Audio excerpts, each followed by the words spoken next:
let me ask you a question. Are you feeling stressed? That's a silly question, right? Of course you're feeling stressed. But how stressed? On a scale of 1 to 10, where are you at? Stress just comes with being human, right? And maybe a little bit more for us. We've got IBD and all the lovely things that go along with that. The abdominal pain, bloating, gas, diarrhea, hemorrhoids, rectal fissures and fistulas, weight loss, fatigue.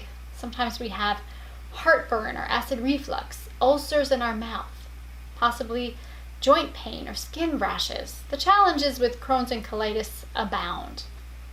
Then there's motherhood, and don't get me started on the stress that creates. I've been a mom for almost 19 years.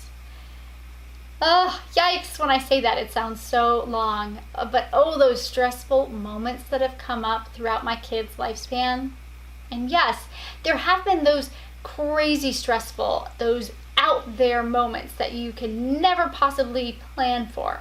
Like when my then 2-year-old wandered off at one of those big crowded craft fairs. Thankfully, what actually happened is he saw his dad in the distance and he hopped out of his stroller to run to him.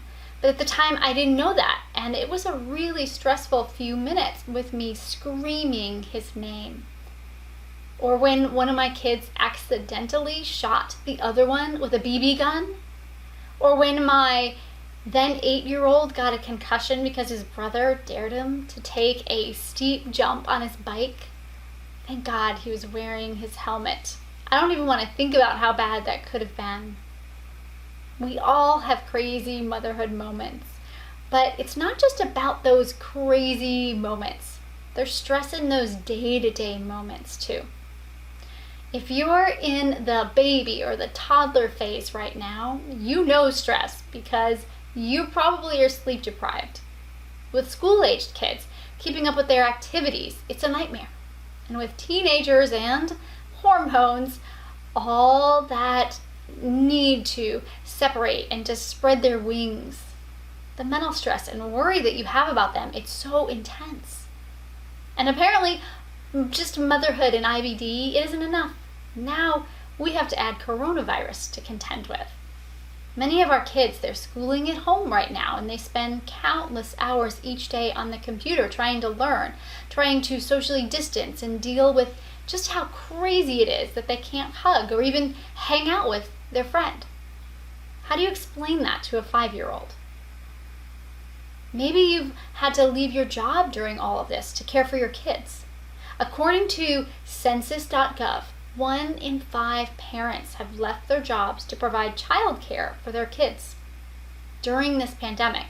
And women 25 to 44 years old, they're 3 times more likely to leave their jobs than men. And since we have IBD with a diminished immune function and increased inflammation, especially if we're on biologics or steroids, we're worried about contracting COVID. And then what's our prognosis if we do get it? Just mentioning all the stress we're under right now, it makes my heart beat a little bit faster. It makes me feel for you, dear one. How are you doing right now? Has your Crohn's or colitis suffered because of it? Mine definitely has. You're under more stress than anyone would consider reasonable. We both are. And it's tough. There's just no denying it. Feeling overwhelmed with stress makes me wonder, what effect does all this stress have on our IBD? When it comes to all the things I can think of that negatively impact our Crohn's and colitis, what we might eat, the quality of our sleep and our stress levels, something that I've learned from my clients and also in my own experience is that stress has a bigger impact on our IBD than we might initially realize. Many stress gurus out there, they'll tell you all you have to do is reduce your stress. Stop feeling the stress. Ignore the stress. Put the right armor on, and stress won't bring you down. Just have less stress. I'm sorry, but I gotta call BS on that. We're moms. We have a chronic illness. We have to deal with coronavirus and quarantining. We can't just Harry Potter this whole thing away. Stress doesn't work like that. Studies show that adverse life events like a pandemic, for example, or chronic stress, depression, which I'd argue those are all stress related, each one of these will increase the likelihood of an IBD flare-up.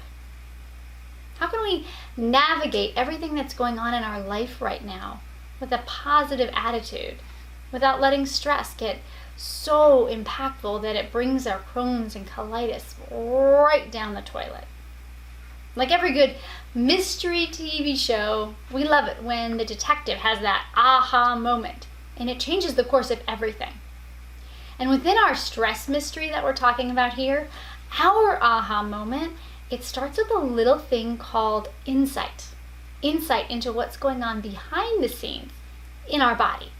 Today, we're going to start our stress and IBD conversation by unraveling this stress mystery at its most basic level, the aha moment level.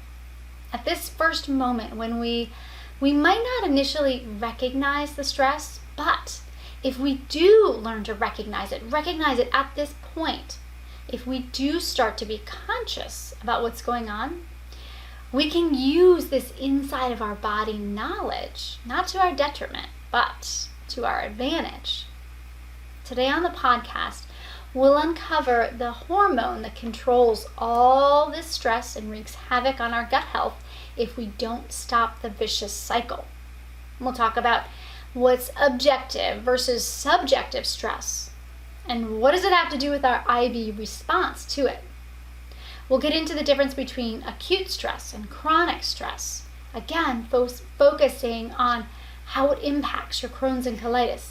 And then finally, we'll talk about my 3-step stress-busting process you can use to do it like a mom to ensure your stress won't bring your IBD down with it. That's what I want for you. Let's start with the stress mystery, the would-be aha moment if we were aware of it. The insight piece into what's going on inside our body when we first experience stress. This is the knowledge we all need to get started really understanding our stress and how it affects all the systems in our body and our gut the most. If we don't have that aha insight early on, stress, it starts to really impact us in negative ways. To say that our bodies are complicated is the understatement of the year, especially when it comes to the stress response. I get kind of geeked out and excited about this whole process, and I could go on forever about it, way too long for this podcast. So for the sake of time and the sake of our episode today, I'm going to give you the highlights because I think they're important. But if you're like me and you want to know more about this stress response, about the nervous system reaction, about what's happening within our body, you can check out my Stress Management Tool Belt PDF guide. It's a resource I created just for you. And if you want to take today's conversation just a little bit deeper, your Stress Management Tool Belt guide will walk you through the whole body's response to stress at the nervous system level. It's definitely cool information to have, and it can help you more with that aha moment, that I think I'm getting stressed moment that you want to know early so you can nip it in the bud before it starts to harm your gut. My Stress Management Tool Belt guide will also take you through acute stress versus chronic stress in more detail than we're going to talk about today. And it will also give you 11 stress-busting techniques that you can hold in your imaginary tool belt, mama, and you can whip it out at a moment's notice whenever you need those tools.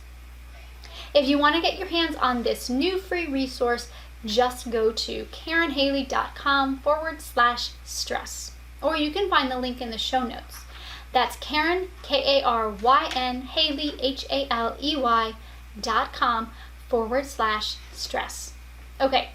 How about a quick highlight reel into this stress response at the nervous system level? Remember, If you can catch that stress, if you can catch your stress here in the aha moment, you'll be ahead of all the stressed out, fatigued mamas out there, and you'll know exactly what to do about it. And we'll talk about how you can do that in just a moment. So when you think about stress, you might think you would feel it in your head first, right? It makes sense, but actually, no, not true. Even at the nerve ending level in our body, where we should feel our stress first is our gut. And of course, if you listen to episode 6, use the gut-brain connection to your IBD advantage, you know that this makes complete sense. Can you catch your stress here with the first twinges or gurgles in your belly? If you can, you might be able to ward off a full-blown meltdown, stress meltdown, or an anxiety attack. As you might expect, because of that awesome gut-brain connection we have, our stressful feeling continues to rise as it reaches up towards the brain. It goes from the gut to that vagus nerve. It goes up into the brain to places like the amygdala and the hypothalamus. If the stress continues to build, then that amazing body we have, it kicks into high gear and it tells the body it's time to let the whole body, it's time to go through all the body systems, it's time to let the whole body know that we are on alert. It sends that signal through the sympathetic nervous system. And if we aren't in a true fight or flight scenario, really in danger for our life, and the good news is that the nervous system has another great failsafe called the parasympathetic nervous system. It can kick in and then things can calm down. Isn't it so cool? I find this so cool. All the warning bells and systems that we have in our body. This is the reason that I get so geeked out over this. Our bodies want to be in balance, and they have this truly ingenious system that makes it happen. We just have to listen. When our body talks, we have to listen. Usually we just aren't tuned in enough to notice the tiny little tingles and the twinges in our body. If the parasympathetic nervous system, that fail-safe to get our body back on track, if it fails to turn off quickly, here's where the trouble begins. That amazing body, that amazing system we have, it's always in constant communication with all the parts of our body. And it will then signal this energy burst to hormones like adrenaline. Now, if you're multitasking, come back to me now, because during this stress response within our body, during this whole explanation, here's the part that I want you to come back to me for, because here's where you have the power. Here's where you have the power to change your body. This constant energy surge of adrenaline, when we never allow the body to calm down, it creates a release of another hormone called cortisol. And whoa, let me tell you about the ravages of bursts of cortisol that never goes down because we're experiencing constant stress. Cortisol, it's like a wildfire in your body. It's like there's these tiny little miniature firefighters in there, and they're trying their hardest to make a dent in the fire, but it keeps burning and it keeps burning. This is the place where your IBD is going to take a hit every time. Can you imagine the constant stress fire in your body, one that never goes out? Of course, it makes our gut disorder worse. Of course it does. An internal wildfire and IBD, they just don't mix. With all the stress that you're feeling right now between IBD and motherhood and COVID, can you imagine how the nervous system reactions like our hormones within the cortisol and the adrenal levels, can you imagine how whacked out they must be right now?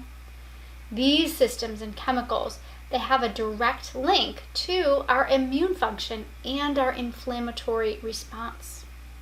We know Crohn's and colitis, they're autoimmune diseases, where the immune system, it literally attacks the body. And we know this illness, it involves inflammation throughout the body. It's no wonder we're so impacted by stress. Now, Some people might give up here. They might say, there's really nothing I can do about it. I've made the connection, and that's really all that there is to be done. But I say, hell to the no. Fear not. Fear not, awesome mama, because this insight will set you free when it comes to stress. The good news is that the age-old wisdom that says knowledge is power, it really is true. Insight about what's going on with the stress inside your body, it can really be the difference. It can be the difference from same old flare-ups to thriving with IBD. The impact stress will have on you depends on two things. It depends on how long does that stress last when you have it, and what's the intensity level of the stress. When it comes to how long we've had the stress, we're talking about the difference between acute and chronic stress. With acute stress, the stress is short-lived. It comes when you least expect it. It's out of the blue. 1 minute you're fine, and the next, wham! It's like when you slam on the brakes because a car pulls out in front of you. It's the call that might come in the middle of the night, and it tells you that a loved one is in the hospital. It could even be an unexpected argument with your spouse when things heat up quickly. With acute stress, we usually feel it physically, whether we recognize it or not. It might be those butterflies or gurgling in your stomach. It might be the heart pounding, sweat forming on your brow. You know that feeling. With chronic stress, we've been dealing with that for a long time. That's that kind of stress, the kind of stress that is long term. It's that chronic level of that cortisol hormone we were talking about. It surges and stays surges, and then you start to feel fatigued, depressed, chronically anxious, and physically sick. Chronic stress like homeschooling your kids when you never thought you were going to do that before. Leaving your job because your family needs you at home. Living in a world in fear, thinking that you might contract COVID. That's chronic stress. It's all about the cortisol. And research shows that high levels of the stress hormone, that sustained state of chronic stress, it will suppress your immune system. It will give you chronic low levels of inflammation. It can even cause grief, sadness, and marital challenges. Are any of these scenarios familiar to you? If they are, I'm wondering, what role does stress play here? And what can we do about it? Do we have any control when it comes to stress? Is there anything we can do at all? Well, remember, I'll never be a fan of the just don't feel it, just don't feel the stress mentality. That's just nonsense. But if psychology has taught me anything, it's that while we can't control everything that life throws at us, we can control our reaction to it. Have you ever heard about objective versus a subjective experience? Objective experiences, those are those factual ones. There's no denying it. It's all about the facts. Where a subjective experience, that is where there's more gray there. It involves thoughts and feelings, and everyone has a different reaction. I'm a teacher at heart, so when I think about objective versus subjective, I always think about a test. There's the objective kind of test where there's only one right answer, like a multiple choice kind of test. Or there's a subjective test, maybe an essay test. That would be a subjective test. I'm always more partial to the essay type because I like to live in the gray. The subjective part of stress, our thoughts and our feelings behind it, that's what we can control. It's not the stress itself that kicks our IBD in the butt. It's our reaction to it.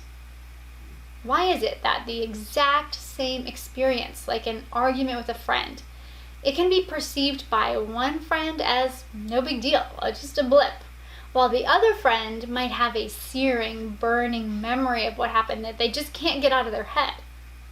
Experiences are subjective. It's all about our perception. And stress is subjective too.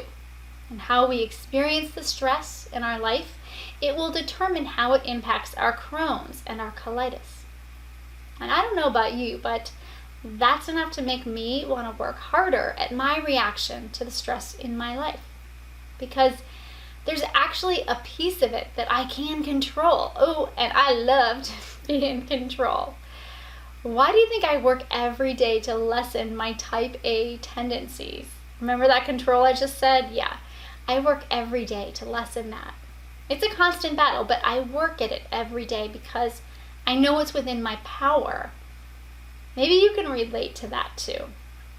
Knowing that we have the power to frame our stress to our own subjective experience, that is a powerful feeling, and it's a powerful tool. It can take some of the pressure off of our initial reaction, because we know that doesn't have to be where it ends. That's just our initial reaction. Take our acute stress, our reaction to acute stress in this particular example. Remember that acute stress is that in-the-moment stress, the unexpected stress. We might feel like we want to explode when a coworker challenges us on a project that we thought was great. Or we might get into an argument with our partner. Or our kids might be trying our patience with some sort of sassy remark. Knowing that stress is subjective, we know that we don't have to settle for that first reaction. We can take a deep breath. And we can then change the course of our response, and thus reduce our body's stress response to what's going on. It's a win for us, and it's a win for whoever's annoying us too. Because you know when you engage in those petty fights, it's never going to turn out the way you want it to. You're never going to get the desired result that you want. Both parties will just walk away angry and annoyed, and of course, stressed. And if you're saying, well, Karen, this does sound wonderful in a perfect world, but we don't live in a perfect world. If you're thinking that you could never manage your stress in this subjective way, I really do get it. I used to think of myself that way too. The truth is, though, that anyone can do this. We just have to start with small baby steps that are imperfect, that imperfect baby step action. And then we definitely have to celebrate the small wins too, because we can't let those go by. It's those small wins that keep us moving forward. I am definitely a work in progress. I'm definitely a work in progress when it comes to my stress response, but I'm definitely getting better. I work at it every day, and I know that you can too. I know you can do this. You can do it, mama. You can have a positive impact on your stress, and you can then use it to keep your IBD in check. Let's go ahead and talk about these 3 steps, that 3-step process I mentioned earlier in the episode. When it comes to putting on your stress management tool belt, I just have to put my hands on my hips. I just feel strong and powerful when I say this. Like I have this imaginary tool belt around my waist that I can access at any time. But we'll go ahead and start with those 3 steps. But after that, I want to take it a step further because I want to give you some actual real life examples, some scenarios, so that you can hopefully relate to those and that you can then use this to work it out for your own life in real time. Okay, when it comes to stress, step 1 is that we recognize it, and we recognize it as early as possible. If we can recognize it on that physiological level, the level we talked about earlier when we talked about how we have those initial feelings, and they start in our gut, they move up to our brain, then they trickle out through our whole system. Then a chemical reaction occurs where cortisol gets released. If we can notice our stress here first, with the sweaty palms and the tingles in our armpits, I'm not embarrassed to admit I get those tingles. I get the tingles in my armpits when I get stressed. We might have a racing heart or a queasy feeling in our belly. When we have the chance to put a halt to the stress response right then and there, before it gets out of control, there's so much we can do to reduce our feelings of stress. We recognize it early. With step 2, after we recognize it, we make stress a subjective experience. We address our own thoughts and feelings behind the stress. And to do this, you might want to ask yourself a few questions. Why are you reacting this particular way? What is it about this moment that's particularly, as the teenagers like to call it, triggering?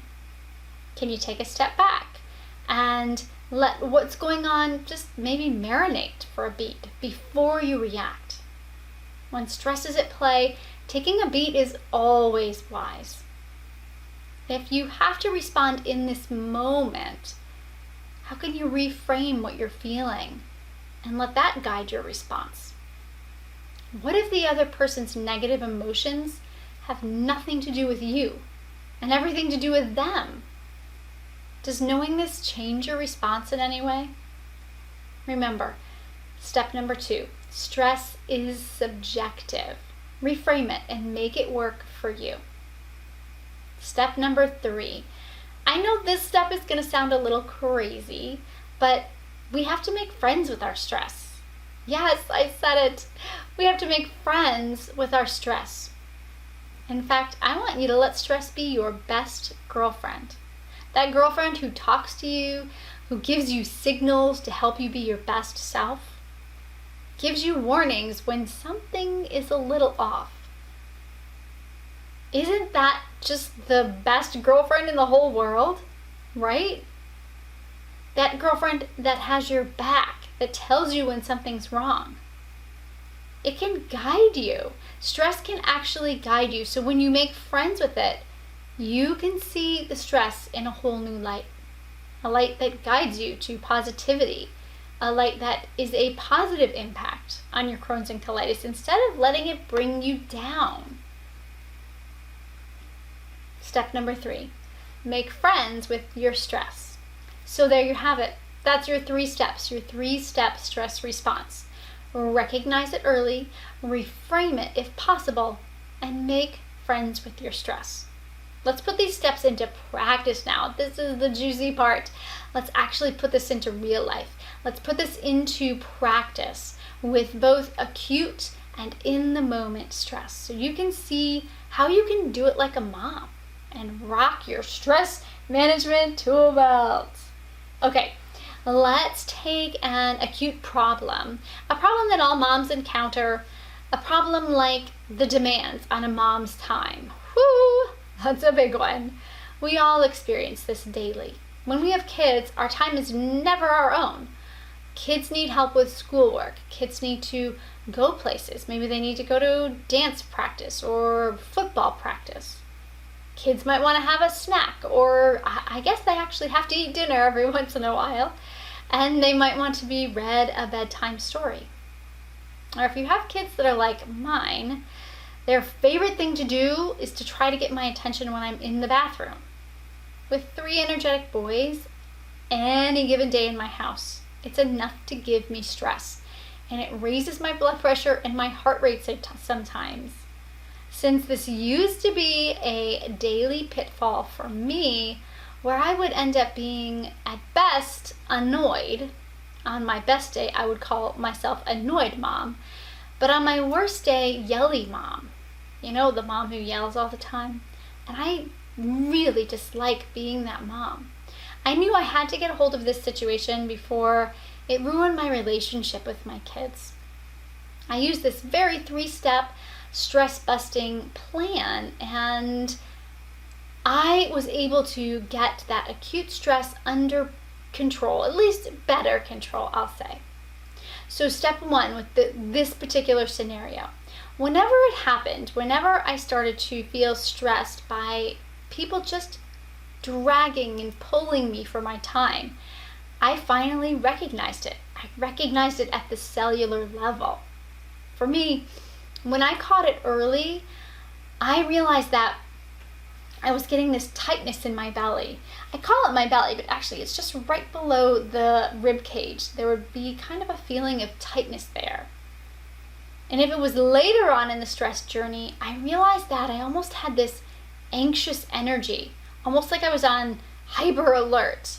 And when my kids started to constantly vie for my attention, I would either get it there, right below my belly, or I would just kind of feel on hyper alert. Okay, moving on to step 2, after I recognized it, now it was time for me to try a reframe. How could I see this differently? How could I compromise on what was set in stone? In a moment of reflection, I really did need to reflect about this because I wasn't happy. But in a moment of reflection about this, I realized that I was actually the culprit here. Most of the problem was me. I wasn't setting enough boundaries with my kids so that they thought that I was always in mom mode. So I work from home. I homeschool my kids. I take them to their activities and I break up their arguments. Sometimes I feel like I'm just a referee around the house, but I also make sure they get fed, and it was just too much. I needed to realize my limitations and to set a schedule for when I'm a mom, when I'm in mom mode, and when I'm in work mode. And once I set that schedule, I'm really good when I put my mind to something, so I stuck to it. And it was hard. It was hard, especially in those moments when the kids wanted me to do something fun, but I wasn't in mom mode at that time. I was in work mode. But little by little, I took those imperfect baby steps and I got used to it. I got used to it and I began to feel the stress. Like I could actually feel it melting away. And I stopped feeling like I was being pulled in different directions. And in step number 3, I made friends. I made friends with this stressor. I did, but I'd be lying to you if I told you that it was easy and that it always worked. It doesn't. It doesn't always work, but I did make friends with it. I made friends with this stressor because I know my own personal pitfalls with this. Now I can recognize and course correct quickly if I feel myself getting stuck in those bad old habits. Being flexible and open to trying new things has actually made this stressor a confidence booster for me because I realized that I had control over it. There's a lot of confidence in that. My kids still haven't learned not to bother me when I go to the stinking bathroom, but I handle that too because now I just lock the door and they can bang away, but they're just gonna have to wait because bathroom time is my time. No exceptions. With the stressor, I mainly used the reframe technique, but there's actually 4 other acute stress busting techniques that I mentioned in your stress management tool belt, that free resource I mentioned at the top of the podcast. I love these other techniques too, so I hope that you will check that out. Get your hands on it. You can download it when you go to KarenHaley.com/stress, or of course you can check the show notes. You can click on it there as well. Now this process that I just described, the one I used for dealing with this particular acute stress that I was having, the one where my time was not my own, this won't work for everyone. It might not work for you if you have younger kids especially. In this case, I know there's a solution there for you.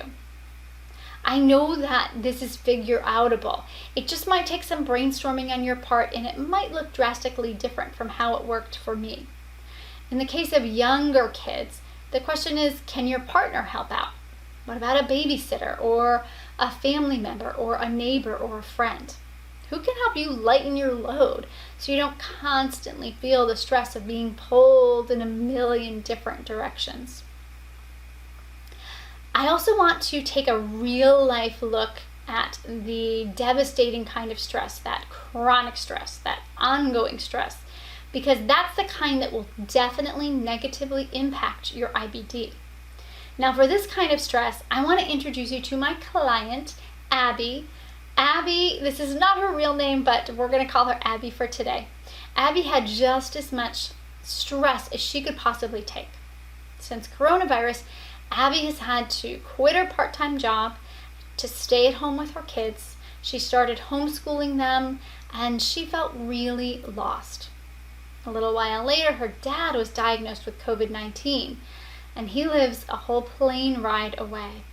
And she couldn't see him or help with his care, and Abby's colitis started to suffer. Okay, that's what was going on with Abby. Let's look about how Abby was able to calm this chronic stress in her life through this 3-step stress management plan. Number 1, remember, we recognize. Abby recognized her thoughts and feelings for what they were. Chronic stress brought on by sucky life events that were largely out of her control. Remember that aha moment? Remember the aha insight? That's the key. Abby had been in such overdrive for so long that she didn't even know that she wasn't in normal mode. It just kind of felt normal for her. I remember when she had this aha moment. It was so cool to be a part of it. We were talking in session, and I literally heard her sigh, like a I could almost see the weight being lifted from her shoulders. It was so cool. In step number 2, Abby had a reframe. Was there a possibility of a reframe in this scenario? You know, there was so much going on here. With chronic stress, there always is. What could possibly be done? After processing this with Abby, she realized that she was taking all of this on, and she wasn't accepting help from the people in her life that were actually offering it. Abby, she was so lost in her grief, in her stress, and the need to be perfect and in control for her kids and family. Oh boy, I can so relate to that. For Abby, the reframe was in admitting she needed help. Abby's in-laws, who were healthy, and they also lived close by, they offered to help with the kids sometimes. But she kept telling them, no, I have it under control. When Abby and I chatted about this, she made the decision that she would take her family up on their offer to help. Abby and I also talked about some dietary changes she could make that would help strengthen her digestive system during this time.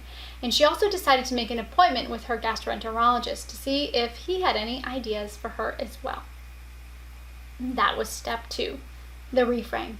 Remember, step 3 is all about making friends with your stress. Now, Abby is still working on this one. She's still working through making friends with this kind of stress. And I get it. That's really hard. She's been through a lot. And like all of us IBD moms living in the time of COVID, it's a struggle, but she's adapted a few chronic stress busting techniques from my stress management tool belt, and she's working on it every day. I am so proud of her. Abby loves to dance and sing. Just like me, she loves to sing and dance, so she's taking time to do that every day. And it doesn't have to be a special moment planned for it. She's doing it in the shower or in her car or in the kitchen when she cooks dinner. She also started with a 10-minute meditation practice daily. A 10-minute meditation practice to help her with grounding. So there's a grounding meditation in the morning before she even gets out of bed. And then there's gratitude, a gratitude meditation at night before she goes to bed. These small and imperfect steps, they're making Abby feel a bit lighter already. Like I said, I am so proud of the steps that she's taken, and I know you can do this too.